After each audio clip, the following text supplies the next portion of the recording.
Welcome. Today we will be reading Lesson 188 in the workbook, and from the text, Chapter 16, Section 7, The End of Illusions, paragraphs 1 through 6. And now for Lesson 188.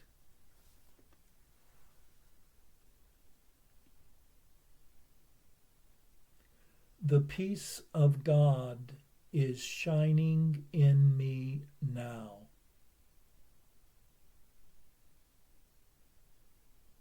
Why wait for heaven? Those who seek the light are merely covering their eyes. The light is in them now. Enlightenment is but a recognition, not a change at all. Light is not of the world, yet you who bear the light in you are alien here as well. The light came with you from your native home and stayed with you because it is your own. It is the only thing you bring with you from Him who is your source. It shines in you because it lights your home and leads you back to where it came from, and you are at home. This light cannot be lost. Why wait to find it in the future, or believe it has been lost already, or was never there? It can so easily be looked upon that arguments which prove it is not there become ridiculous. Who can deny the presence of what he beholds in him? It is not difficult to look within, for there all vision starts. There is no sight, be it of dreams or from a truer source, that is not but the shadow of the seen through inward vision. There perception starts, and there it ends. It has no source but this. The peace of God is shining in you now, and from your heart extends around the world. It pauses to caress each living thing, and leaves a blessing with it that remains forever and forever. What it gives must be eternal. It removes all thoughts of the ephemeral and valueless. It brings renewal to all tired hearts, and lights all vision as it passes by. All of its gifts are given everyone, and everyone unites in giving thanks to you who give, and you who have received. The shining in your mind reminds the world of what it has forgotten, and the world restores the memory to you as well. From you salvation radiates with gifts beyond all measure, given and returned. To you, the giver of the gift, does God Himself give thanks. And in His blessing does the light in you shine brighter, adding to the gifts you have to offer to the world. The peace of God can never be contained. Who recognizes it within himself must give it. And the means for giving it are in his understanding. He forgives because he recognized the truth in him. The peace of God is shining in you now, and in all living things. In quietness is it acknowledged and universally. For what your inward vision looks upon is your perception of the universe. Sit quietly and close your eyes. The light within you is sufficient. It alone has power to give the gift of sight to you. Exclude the outer world, and let your thoughts fly to the peace within. They know the way. For honest thoughts, untainted by the dream of worldly things outside yourself, become the holy messengers of God Himself. These thoughts you think with Him. They recognize their home, and they point surely to their source, where God the Father and the Son are one. God's peace is shining on them, but they must remain with you as well, for they were born within your mind, as yours was born in God's. They lead you back to peace, from where they came, but to remind you how you must return. They heed your Father's voice when you refuse to listen, and they urge you gently to accept His word for what you are, instead of fantasies and shadows. They remind you that you are the co-creator of all things that live. For as the peace of God is shining in you, it must shine on them.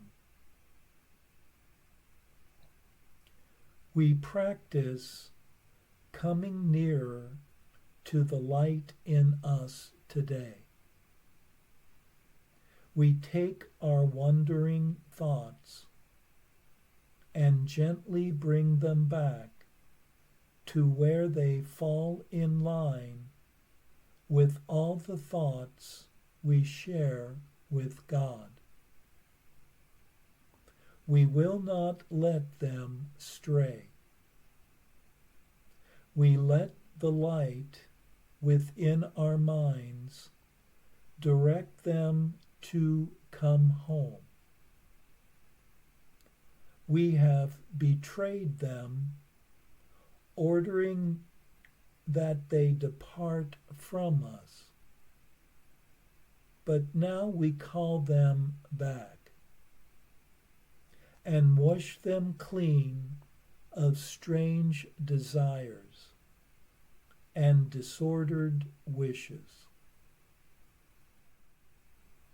We restore to them the holiness of their inheritance. Thus are our minds restored with them,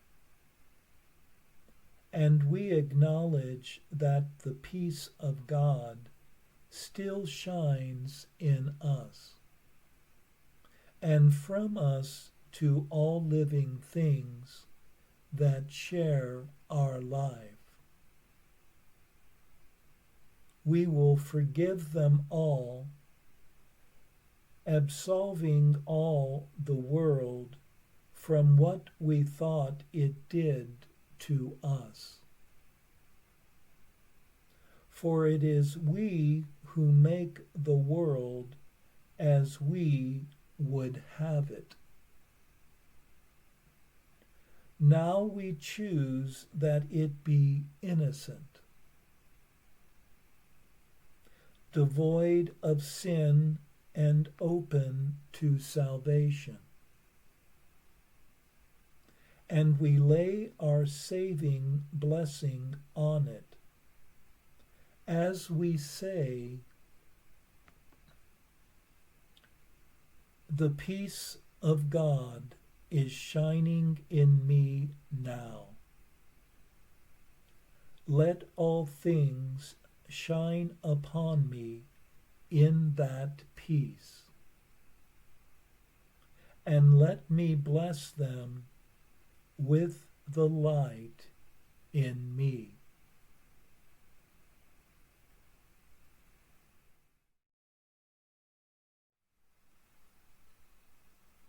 We are reminded here that the light of awareness is in one now, requiring only one's recognition. This light of understanding is what one finds when one first turns away from the world and looks within, where the presence is undeniable.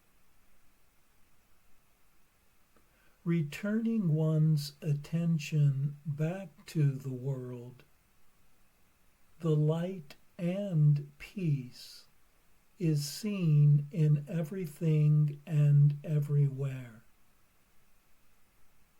radiating the world in the peace of God.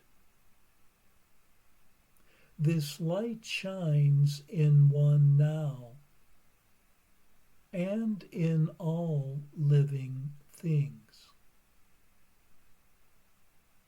It was born outside of the world of perception and change, and removes all thoughts of the ephemeral and valueless. Closing one's eyes releasing the outer world. One's thoughts join with the peace within, and all the wandering thoughts return to the silence and stillness.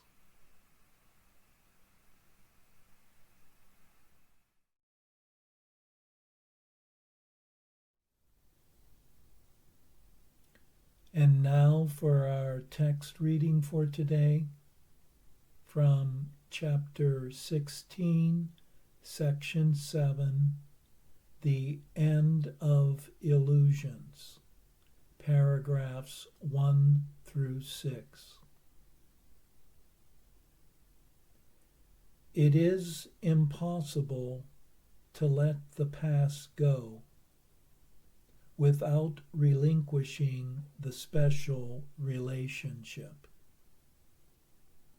For the special relationship is an attempt to reenact the past and change it.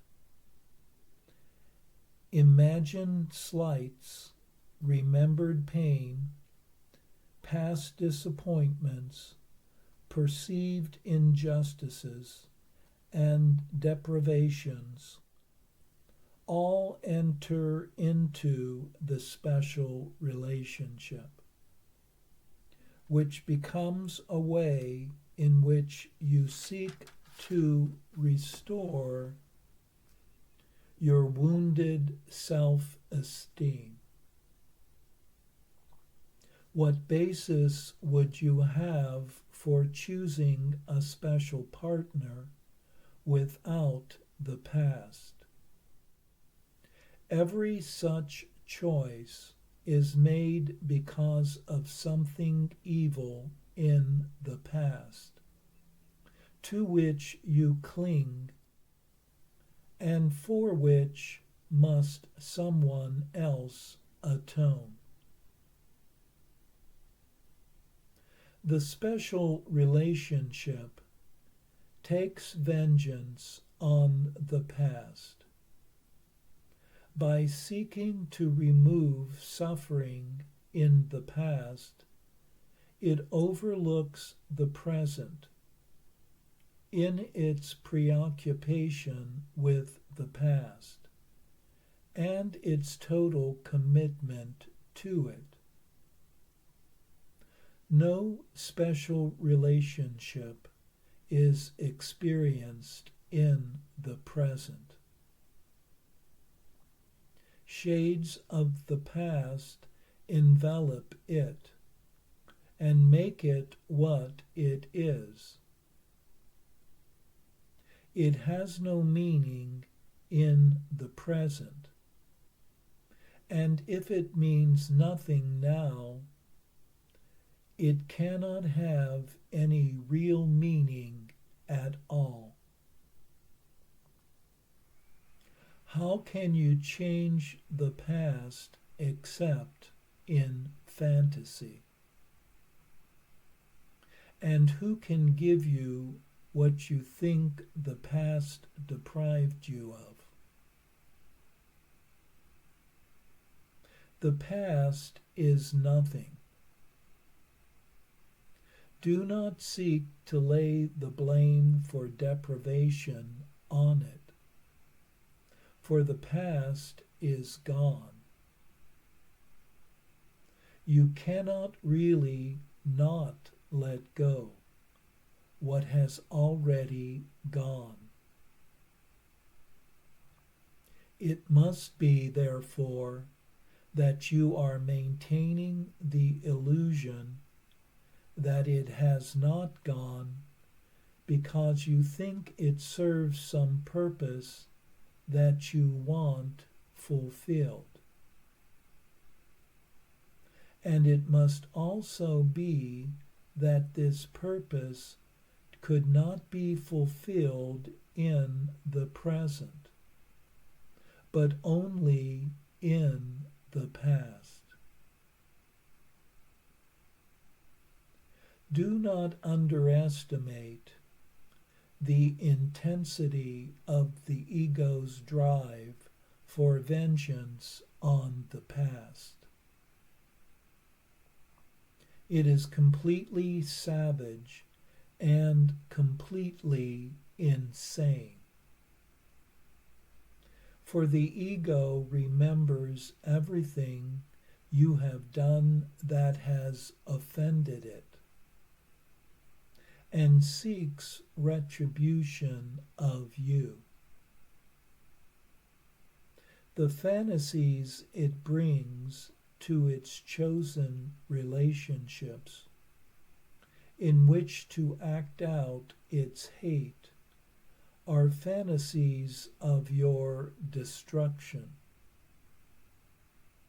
For the ego holds the past against you, and in your escape from the past, it sees itself deprived of the vengeance it believes you so justly merit. Yet without your alliance in your own destruction, the ego could not hold you to the past. In the special relationship, you are allowing your destruction to be. That this is insane is obvious. But what is less obvious is that the present is useless to you while you pursue the ego's goal as its ally. The past is gone. Seek not to preserve it in the special relationship that binds you to it, and would teach you salvation is past, and so you must return to the past to find salvation. There is no fantasy that does not contain the dream of retribution for the past. Would you act out the dream or let it go? In the special relationship, it does not seem to be an acting out of vengeance that you seek. And even when the hatred and the savagery break briefly through, the illusion of love is not profoundly shaken. Yet the one thing the ego never allows to reach awareness is that the special relationship is the acting out of vengeance on yourself. Yet what else could it be? In seeking the special relationship, you look not for glory in yourself. You have denied that it is there, and the relationship becomes your substitute for it. And vengeance becomes your substitute for atonement. And the escape from vengeance becomes your loss.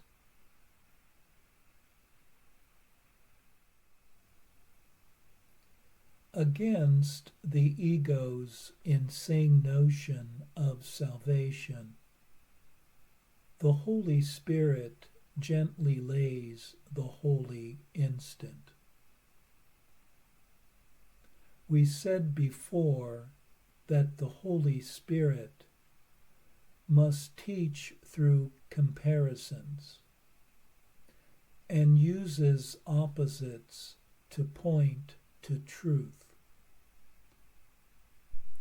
The holy instant is the opposite of the ego's fixed belief in salvation through vengeance for the past.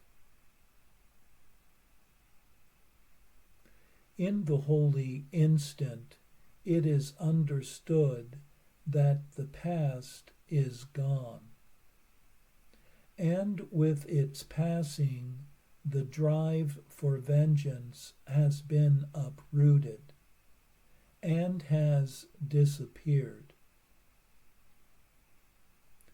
The stillness and the peace of now enfold you in perfect gentleness. Everything is gone except the truth.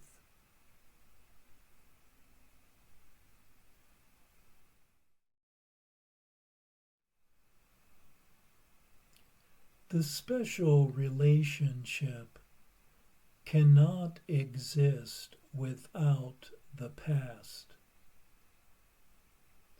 and is based on the ego's drive for revenge on the past.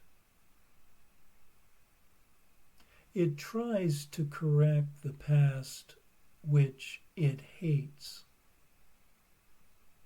and in its attempts to remove suffering in the past, it overlooks the present. Thus, the special relationship preserves the illusion that the past is not gone, so that it can serve some purposes that could not be achieved in the present. The ego holds on to all things one did that offended it, and its resentments seek repayment and revenge. The Holy Spirit's answer to this is the holy instant, which recognizes the past is gone, which ends the ego's call to revenge, and restores the mind to its natural state of peace and joy.